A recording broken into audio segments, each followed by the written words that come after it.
Ahead of 2024, the gloves are off over Manipur. After a night-long dharna by the opposition for another day, the Sansad was disrupted by chants and slogans by the united opposition under the umbrella of I.N.D.A. This was then met by a stinging counter by the Prime Minister. Remember, the opposition parties have demanded a statement by PM Modi on Manipur, followed by a debate. The Prime Minister has said that merely having India in their name doesn't make them represent the nation. In fact, he's pointed out that the British too called themselves the East India Company. He also reminded that PFI and even Indian Mujahideen have India in their names. Listen in to his generals leading the assault, saying that the opposition has the name of India, but their deeds are not helping India. In fact, Home Minister Amit Shah has written to both leaders of opposition saying that it's time to rise above politics. मैंने आज दोनों सदन के विपक्ष के नेता को पत्र लिखा है कि कितनी भी लंबी चर्चा के लिए मैं तैयार हूं। सरकार को कोई डर नहीं है। चर्चा जिसको करनी है मणिपुर पर, वो चर्चा करने है। हमें कुछ छुपाना नहीं है। हमने दोनों विपक्ष के नेताओं को मैंने आज पत्र लिखा है। मैं कहता हूं कि जनता आपको देख रही है। चुनाव में जाना है, जनता के खौफ को ध्यान में रखे और मणिपुर जैसे संवेदनशील इश्यू पर चर्चा के लिए उचित माहौल सदन में बनाइए, ऐसी मेरी विनती है। He has only stated a fact. East India Company established by English people. Indian National Congress established by your English people. Indian Mujahideen terrorist organization. Popular Front of India banned terrorist organization. Let me tell you today, with all firmness at my command, and I'm a hopeful person, in the next election when the Lok Sabha will be constituted, their number is going to go down further and further. Needless to say, the opposition is irate at the parallels that have been drawn by the Prime Minister. They say that he doesn't know the difference between invaders and democratically elected representatives of the opposition. हम मोदी साहब को सदन में आके मणिपुर पे आप वहाँ के स्थिति पे बोलिए, हम इंसिस्ट कर रहे हैं, लेकिन वो अपने पार्टी में ईस्ट इंडिया कंपनी की बात करते हैं। अरे भाई, मणिपुर पे बात करो। यदि इंडिया से उनको इतना ही इससे नाराजी है तो अपना बीजेपी फॉर इंडिया हैंडल खत्म करें। स्टार्टअप इंडिया, ये इंडिया, वो इंडिया, हर चीज में तो इंडिया करते हैं और इंडिया का नाम पर हमें गर्व है, इसमें क्या बात है। Mr. Modi and the BJP are rattled, completely rattled after they've heard the name I.N.D.I.A. Jeetega Bharat. Well, Mr. Prime Minister, may I remind you that the opposition has more combined vote share than the BJP. प्रधानमंत्री के पुरखों का गहरा रिश्ता east India company से रहा है। 1942 में श्यामा प्रसाद मुखर्जी ने चिट्ठी लिखी अंग्रेज गवर्नर को और कहा है, हुजूर, ये 42 का भारत छोड़ो आंदोलन कुचल दो, हम आपके साथ हैं। वो नाम सही है जो तजवीज किया गया है, तो उन्हें क्या फिक्र है। अगर उनके नजदीक गलत है तो ठीक है, वो उनके काम आएगा। Let's take this across to our guest. Joining us is Niti Jain, spokesperson of the BJP. With us also is Kovai Satyan, who's the AIDMK spokesperson. Rohan Mitra is a political analyst. Joining us, Brijesh Kalappa is an AAP leader, also with us on the broadcast. Niti Jain, let me begin with you. You've seen what the opposition leaders are saying. They're saying that it's not a fair comparison to make because we are democratically elected political parties. You cannot compare us to terror organizations, is what opposition parties are saying in response to the PM's statement at the parliamentary party meeting this morning. Your response to that, Niti Jain. Being made, Madhav, is that just because you change your name does not change your intention, and that remains the only point. So East India came in, but they did nothing in favor of India, and even today the entire opposition, half of them that are out on bail, half of the parties that are out on bail, and they are claiming about benefiting India. Let them come out and talk about 370. Let them come out. Why were they in the foreign land and asking for foreign intervention in the matters of this country? Why did they go to Park and they said they wanted help in removing the Prime Minister of this country? So if this is the intention, no matter what your name is, you are not talking about the country that is India. So you can be I.N.D.I.A, but you're definitely not India, and you're definitely not the idea of India, and that remains the entire point. So just because you have the country's name, it does not mean that you are looking at the benefit of the country. Okay. Okay, Brijesh Kalapa would like to respond to that. Just because you have the name I.N.D.I.A, that does not mean that you're looking at the benefit of the country. And in fact, Niti Jain pointing out to how there are several opposition leaders who have cases against them. Please respond to her. Now, first, as you know, all these cases are foisted. And on the last time I was on your show, also.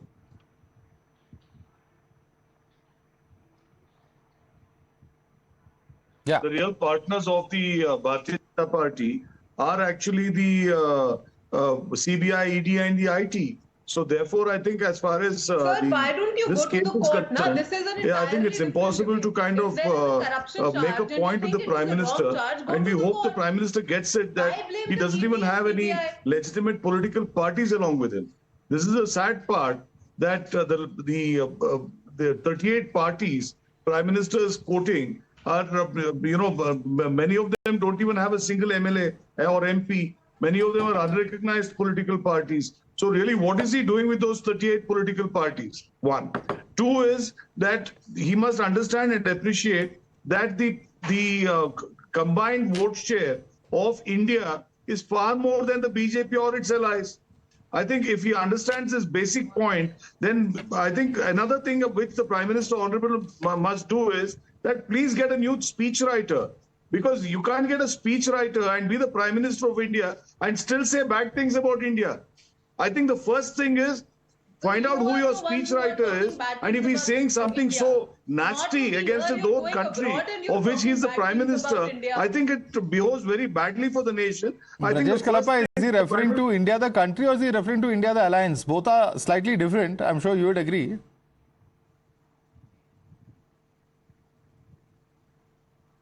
No, insofar as the people of India are concerned, they will certainly be concerned about the fact that the Prime Minister is sitting and saying very bad things about the people, about India, and naturally about the people of India. I think the first thing is get a new speechwriter. Very simple, because the speechwriter has been tried and tested for 9 years. He may have been good in the past, but I think he has made a hopeless error this time. Okay. I think this is going to cause the Prime Niti Minister... Jain shaking her head. Niti Jain shaking her head. I think she wants to respond to. Yes, Niti Jain. First of all, every time these people come up with the rhetoric on ED and CBI, sir, if the cases are false, why don't you just go and approach the courts and get acquitted on those matters? You're not saying that the cases are false. You're questioning the ED and CBI because they're acting upon those cases. So that you're still into that corruption. You just have a problem that the government is letting these agencies work independently, and they're acting out of their own accord. So you cannot come out and blame them. And secondly, you're talking about the MPs and the MLAs. Sir, the collective range of the MPs in your alliance is 128 seats sitting today. So if you're saying you have all the big parties and you still have 128 MPs collectively, I don't know what you're even talking about. And are you saying the small parties don't matter? They don't have the kind of pull or the voting that happens on the ground level? So that just says you are away from the ground level that you're talking about. But let's come back to the topic of discussion. I'm not getting into which parties are there, but I agree. You are of course answering points that have been made by Brijesh, but Niti Jain, the problem that the opposition says is that the government's own schemes, whether it's Startup India, Digital India, Make in India, all of them have India in it. So there's no problem with the word India when the government uses it. Even the Constitution mentions the word India. But why should now offense be taken to use of something which is a very common name? Startup India is not a political agenda. It's not a name of a political party. It is for the youth of the India. The youth of India have benefited it. So there's no comparison drawing on that. The only reason they have come up with the name of I.N.D.I.A is for a political reason. And like I said, just because you change your name does not change your intention. And I honestly don't understand why is it that Congress is so happy about I.N.D.I.A, because all it means is Congress is dead. UPA is dead, essentially. They're not in even the leading power of this entire thing. Okay. So it's repackaged UPA, and this means that UPA itself perhaps is failing. Rohan Mitra, that's Niti Jain, in fact, debating on that point. Your response to her? Yeah, good evening, Madhav. The UPA also was the United Progressive Alliance. So I don't know what Niti Jain is saying, that there was no mention of the Congress in the UPA. The Congress was the leading party of the UPA, but there was no mention of the Congress. Let me answer her a couple of questions before I go further. She talks about corruption. In the 2G case and the coal scam, which they came on to, the corruption angle against the Congress, the courts have left, they've said there was no corruption. So let's not go there. The courts have said there's no corruption, ma'am. Let me finish before you come in. I did not interrupt you. Today's discussion, when Mr. Amit Shah goes on record and says that he wants to... Okay, it's okay. Niti Jain, let him have his say. He's just started speaking. Let him speak. You can respond. Yeah. Yeah, when Mr. Amit Shah comes on board and he says that he wants the opposition to speak, Mr. Amit Shah went to Manipur, he called the civil society, then he came back to Delhi, he called for an opposition meeting, we all went there. What happened? Nothing happened. In Manipur, the internet was down, and the viral video which came out, the whole country is shocked. You cannot, what is the opposition asking for? The opposition is asking for specifics here. We want to debate on the Article 184 in the Lok Sabha and 267 in the Rajya Sabha. Because we don't want a time-bound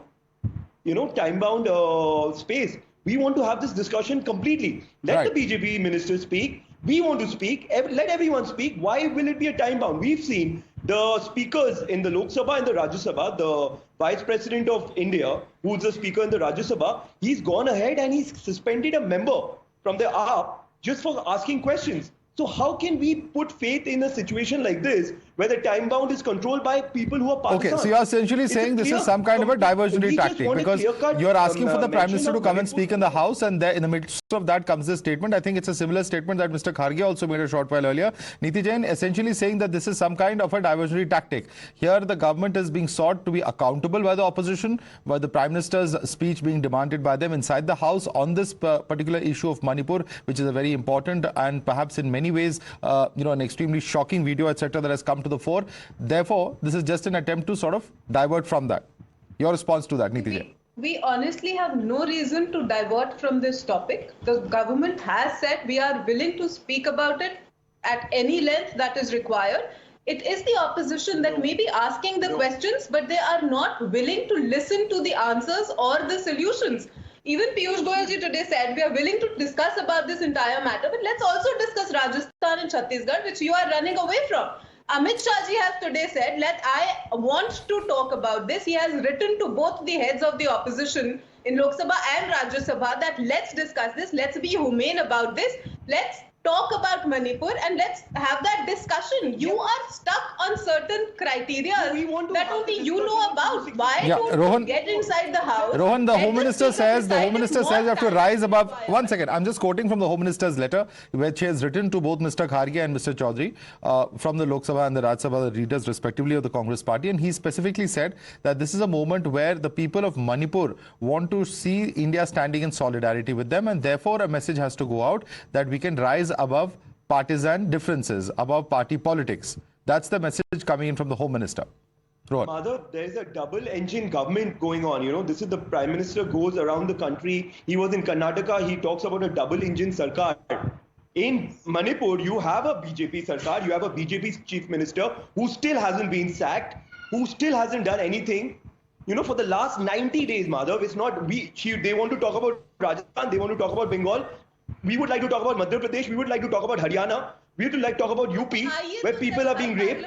Let's talk about it. But before that, you accept the clauses the opposition wants to have. We want to talk on the Article 267 and 184. Why is it so difficult? She's saying let me bring to accept, and why are we doing a time-bound argument on that? All right, let me bring in 1 second. Let me bring in Kovai Satyan on this. Kovai Satyan, where does the AIDMK stand on this? Because here you have the opposition saying these names, East India Company, Indian Mujahideen, etc., are not fair. It's not fair to compare us to a colonial force or terrorist organizations. No, there is a reason behind comparing them with colonial forces. East India Company is an extended arm of a dynasty. They work for the Queen. Likewise, the regional parties who run dynasty rule in the name of democracy have joined together, are trying to paint a picture of opposition under the umbrella named India. India is nothing but in the name of dynasty influenced association. They are not even an alliance. So the magnified, glorified version of dynasty rule in the name of democracy, they have put out a name called India. They have to remind one thing. They were crawling and scrambling for a narrative and put out a united front in the face of the people. All they now need is a media space and media attention so that they can paint a picture that they have got a common narrative to stand united. Please let them remember the bond that unites us should be stronger than the barrier that separates us when it comes to the security and welfare of the people. So you can be a political scavenger when the opportunity strikes at you, right, but not a political scavenger at all the time when there are lives at stakes. When the Home Minister is willing to come forward and discuss the issues, you always cannot dictate terms that it has to happen at your mercy, at your discretion, in the way you want it to be. What's wrong in coming out for a discussion? Okay. Brajesh Kalapa wants to respond to you on that point. Yes. Brajesh Kalapa. See, it's apparent, Madhav, that the Bharatiya Janata Party and its allies, I think they only have one reasonable ally, and that is the I.N.D.I.A. Apart from that, most of the other allies we could not recognize. Thanks to the fact that, there was a big picture of the Prime Minister with 38 other people. Most Indians don't know who those 38 other people are. Of course, the I.N.D.I.A we do know because we are their neighbors in Bangalore. But as far as the alliance is concerned, they seem to have a problem with the name India. So I think it's very appropriate that the name which I suggest for the new alliance of Mr. Modi can be alliance of democratic for a new India, which will be Adani. It can be Adani versus India. And this is how the country has been going so far. And it will be appropriate that, the truth of the matter will ultimately come out that these crony capitalists will be, facing off against the rest of India. Okay. So I think it's a real, it'll be a game changer. Okay. That Mr. Modi Almost out of time. He has given you a suggestion for a name change. Niti Jain, your quick response to that. So we really need no suggestions from Aam Aadmi Party. But that said, the Congress reporter that was on your show, you're talking about the double engine, sir. The insurgency is the Congress given problem in the Northeast, and in the last 9 years, you're talking about the double engine. In the last 9 years, there are 8,000 youth that have surrendered and entered mainstream, 74% less rebellion, 60% less attacks on security forces, 89% less deaths of citizens. All right. 2019 NLFT settlement, 2020 Bru and Bodo settlement, 2021 Karbi settlement, and all of these were the Congress given problems in the Northeast. All right, we'll have to leave it there. Niti Jain, completely out of time. I have to come in now. Niti Jain, Kovai Satyan, Rohan Mitra, Brajesh Kalapa, thanks so much for joining us. All eyes on Parliament, whether we'll see a washout on day 5 as well. Some amount of business being conducted today in the Parliament, but really, as far as Manipur is concerned, given the fact the entire country wants to know what exactly is the government's position, are we going to see some development, some kind of logjam being broken tomorrow? That's something that we'll have to watch out for. Thanks so much for joining us. For the moment, we're slipping into a very quick break.